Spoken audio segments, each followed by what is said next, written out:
pero lo que pervive y lo que se respeta, es decir, yo puedo ser pobre, pero tengo derecho también a que no haya contaminación sonora, ¿no? Entonces uno sí entiende que hay indivisibilidad, integralidad, interdependencia, indivisibilidad, ¿no? Y progresividad, que es diferente, es decir, los derechos no van para atrás, progresan, van hacia adelante, tienen un sentido de futuro, es decir, yo si tengo una conquista de derechos no puedo ir para atrás, no puedo ir para atrás, tengo que ir hacia adelante en conquistas mayores. Lo explico solamente para que entiendan por qué acá no se apuesta toda la normatividad, ni mucho menos, ¿no? Yo he tratado de poner la normatividad peruana porque ustedes habrán visto las movilizaciones, tanto de Padres en Acción como Con Mis Hijos No Te Metan, ¿no? Y efectivamente el magisterio. Pero ya hay resoluciones de los tribunales, del Tribunal Constitucional, de las Cortes Supremas Constitucionales, ¿no? Y por supuesto del conjunto de la argamasa legal. Se llama argamasa al conjunto de ese tejido estructural de normas complejas, digamos, del cual el Perú es parte, no solamente a nivel nacional, sino a nivel internacional, ¿no? Entonces, tenemos la Convención sobre la eliminación de todas las formas de discriminación como uno de los instrumentos más importantes, la Convención Americana sobre los Derechos Humanos, porque no solamente nosotros tenemos la Declaración Universal, ¿no? La Convención Interamericana para prevenir y erradicar la violencia contra la mujer. Esto es lo mismo que se da, o se le conoce por el nombre en inglés, digamos, ¿no? Entonces tenemos ahí un marco normativo internacional que nos permite también en materia de política pública. ¿Qué agenda pendiente tenemos en materia de participación y reglamentación? Ustedes han visto que, primero, todos tenemos claro de que el Congreso se cerró. El Congreso ha aprobado medidas como la paridad y la alternancia. ¿Qué es la paridad? Que hombres y mujeres hacemos a la par en lista, 50% de hombres, 50% mujeres. ¿Qué es la alternancia? Que en esas listas de 50 y 50 hay un hombre, una mujer, un hombre, una mujer, un hombre, una mujer. Y que las listas, si empiezan con una mujer, hay un varón. Me voy a detener en explicar también un poquitito más eso, porque a veces los nombres no son difíciles. Paridad viene de par, alternancia viene de alternarse. Es así de fácil la nomenclatura de las dos normas. ¿Por qué se quiere la paridad? El Perú tiene una cuota de género.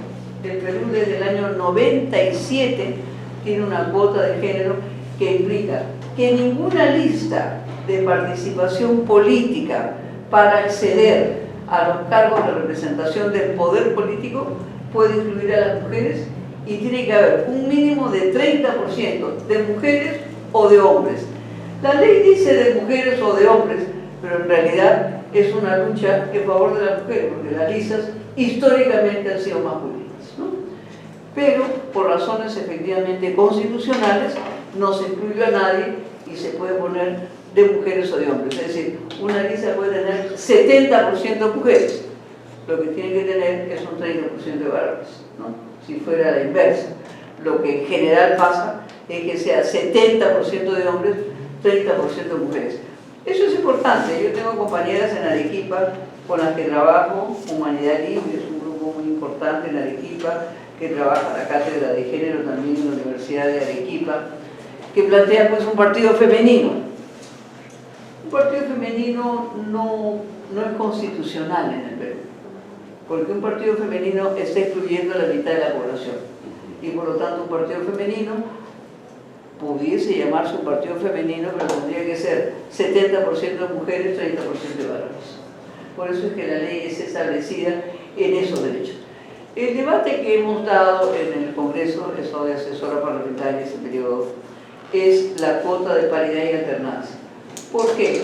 En el Perú, para tener una información que es relevante, el 50.8% de la población somos mujeres.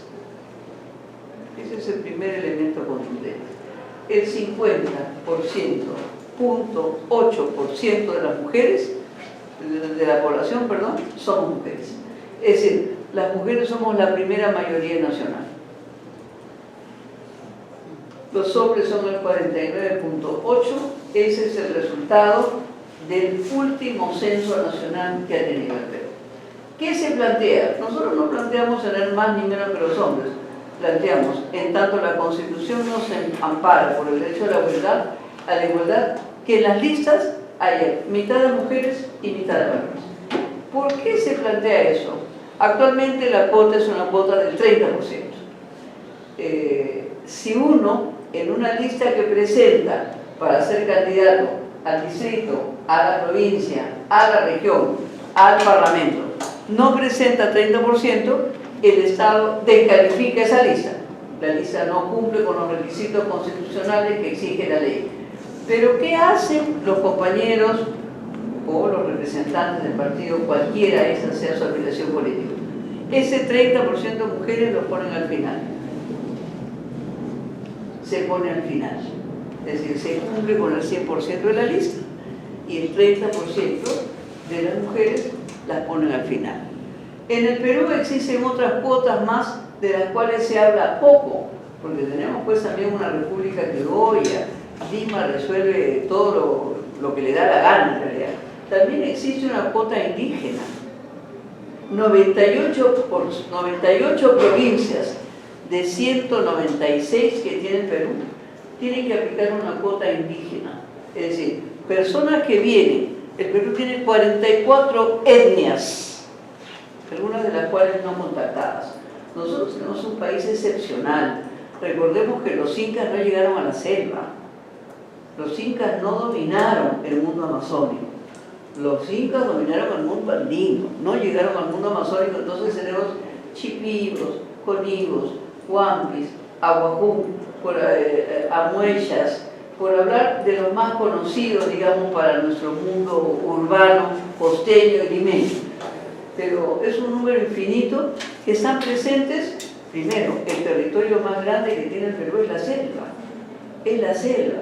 Y en sitios como en Junín, por supuesto que hay selva. Y en sitios como en Huánuco, por supuesto que hay selva. Hay 12 departamentos que tienen selva. Y por lo tanto hay 98 provincias que tienen que cumplir con una cuota indígena.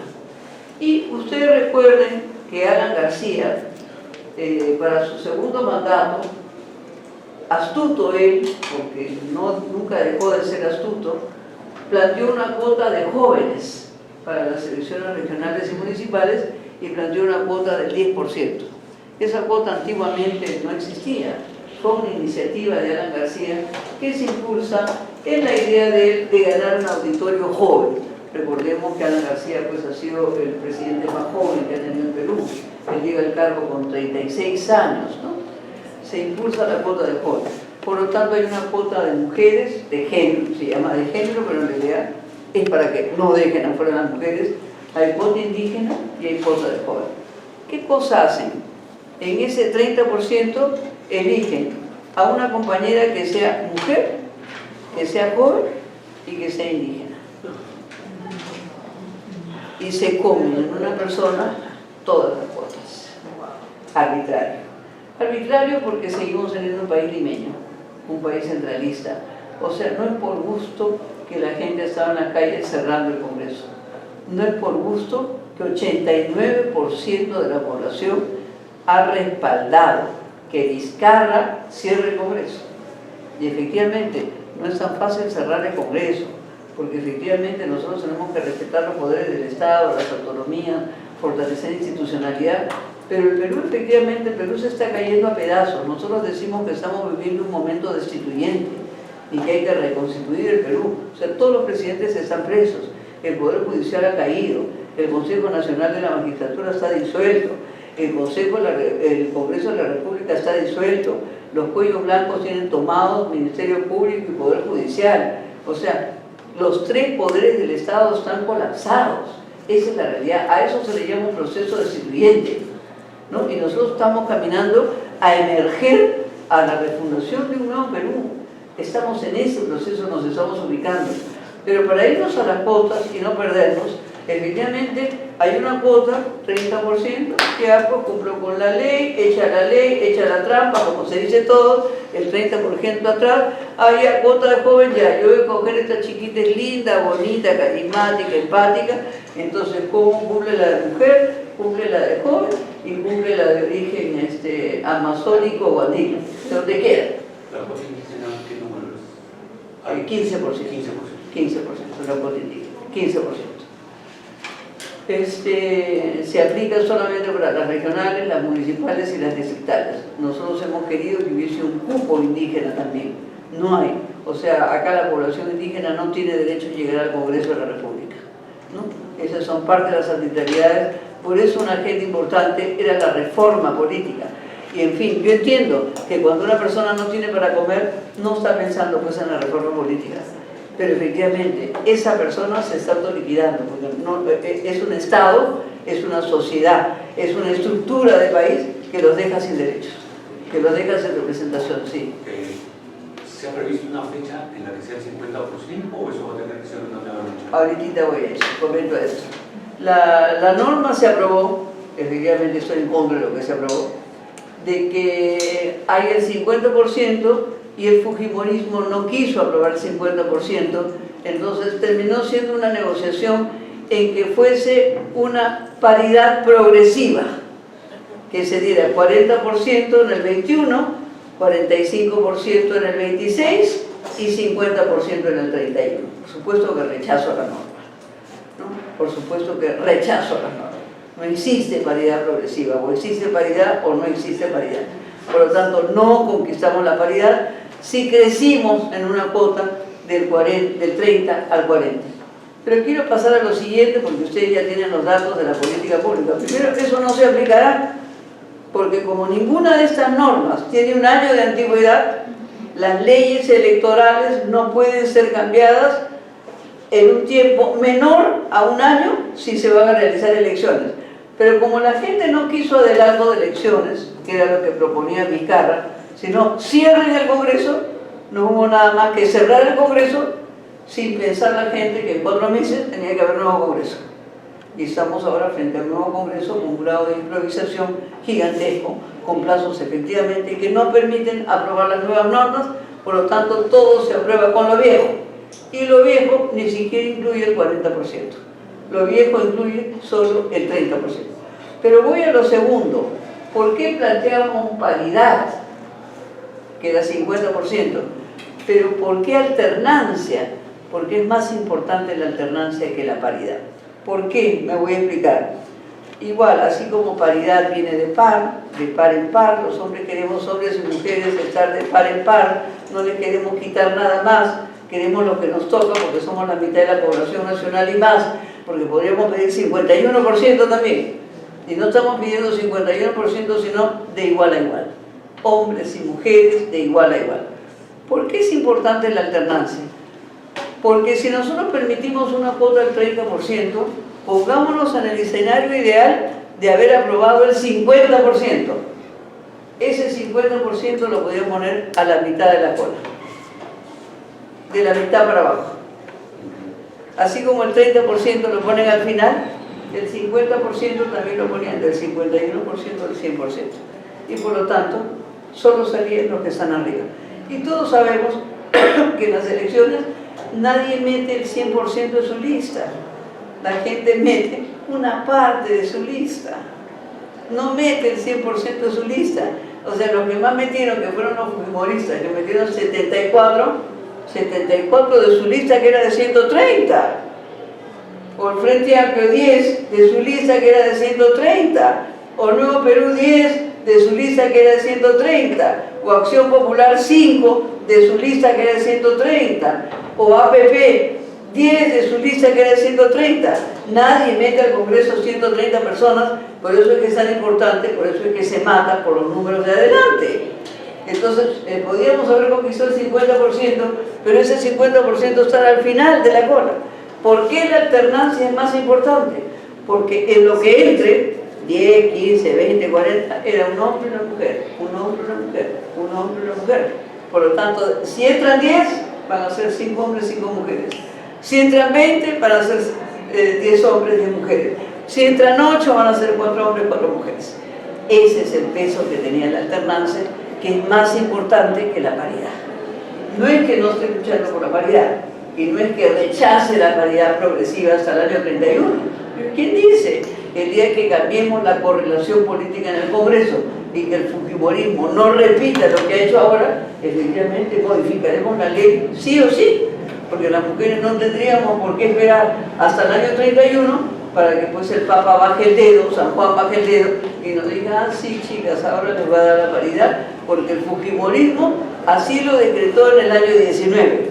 Entonces, en términos de lo que viene hacia lo siguiente, por eso que hablo de la agenda pendiente, ¿no? En la agenda pendiente tenemos los temas de paridad, de alternancia, la regulación de la violencia y el acoso político. Efectivamente el acoso político se ha considerado un delito también, pero efectivamente falta regularizarse. Se ha avanzado, digamos, con un plan nacional contra la violencia de género para los años 2016 y 2021. Todos estos aspectos que están en esa lámina son justamente para que veamos qué es lo que tenemos nosotros, ¿no? Y luego, políticas públicas porque estamos hablando de 3 asuntos pendientes, ¿no? Paridad, alternancia, acoso político, pero sobre todo políticas públicas que consideren los obstáculos de carácter estructural, ¿no? Es decir, no es suficiente, como se dice ahí, contar con un marco jurídico para la aplicación de la cuota de género y el tratamiento de la violencia y del acoso contra las mujeres. Resulta indispensable que el Estado incluya en las políticas públicas medidas que permitan atender otros obstáculos persistentes que le impiden a las mujeres acceder a este ámbito. En ese sentido se debe considerar la relación de desigualdad que afectan a las mujeres al interior de las organizaciones políticas, que muchas veces tienen estructuras verticales, excluyentes. Por eso es necesario que las políticas públicas promuevan la conciliación entre la vida familiar y la vida laboral, así como la correspondencia de la pareja en las labores domésticas y de cuidado. ¿Por qué se dice eso? Porque quien más invierte horas en la actividad de las labores domésticas y de cuidado son las mujeres. Eso afecta estructuralmente pues, su participación en la política, ¿no? Aquí sigo, resulta instructivo que el 72% de las personeras identificadas en los locales supervisados en las elecciones regionales y municipales del 2018 acudieron a ejercer su labor en compañía de niños o niñas bajo su responsabilidad. La presencia de las candidatas en los medios de comunicación es inferior a la de los varones. En el año 2016, por ejemplo, solo el 23% del 100%, ¿no? El 23% de las candidatas al Congreso de la República tuvieron cobertura de los medios. Toda esa información del Jurado Nacional de Elecciones y de IDE Internacional. Entonces tenemos hasta acá los enfoques, las brechas que existen, las brechas de desigualdad, las normas que avanzan desde el 60, que tenemos, digamos, de conquistas en las leyes, cuál va a ser la agenda hasta el año 21, cuál es la agenda hasta el año 30 y qué temas tenemos pendientes. Vamos a dejar hasta acá la primera parte de la clase para hacer un pequeño break y ya seguimos la segunda parte. ¿Sí? Perfecto, muy bien. Y ahí podemos seguir conversando en el segundo momento, seguir con los temas. El tema de los presupuestos. 10 minutos. 10 minutos, por favor, para poder estar. Entiendo que es la hora, ¿no?